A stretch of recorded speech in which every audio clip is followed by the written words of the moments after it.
You've been told the resurrection was something that happened to Jesus.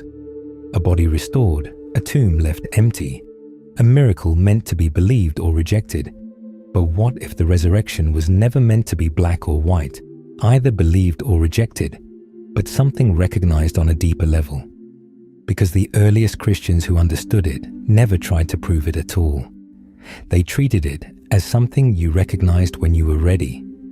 And what if the one who truly understood this first was not Peter, not John, not the crowds, but Mary Magdalene? And here's something most religious traditions rarely talk about. The earliest mystical Christians didn't treat the resurrection as a historical spectacle. They treated it as a threshold, a shift in awareness that could be entered, not merely watched, debated, or believed.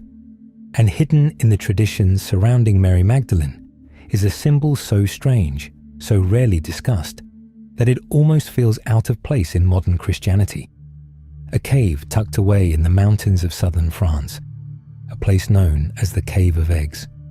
Few people know it exists, and even fewer have ever asked why this place became linked to the woman who first recognized the risen Christ.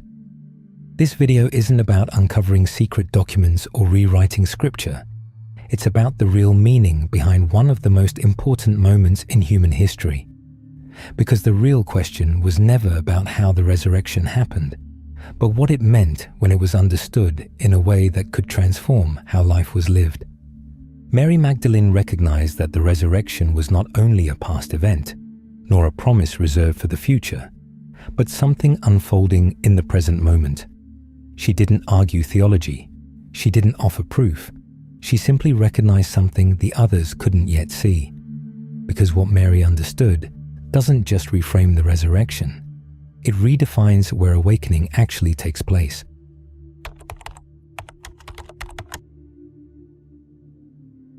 Mary Magdalene doesn't just occupy a unique position in the resurrection story. She's woven into it in a way that asks you to step outside the version of Christianity you were taught. It's important to understand that the earliest followers of Jesus encountered his teachings before doctrine existed to frame them. There was no single, settled theology yet, only multiple ways of understanding what had been experienced. But some early communities sensed that Jesus' teachings were already being pulled towards structure and authority. Later, they would be labeled Gnostics. These groups weren't concerned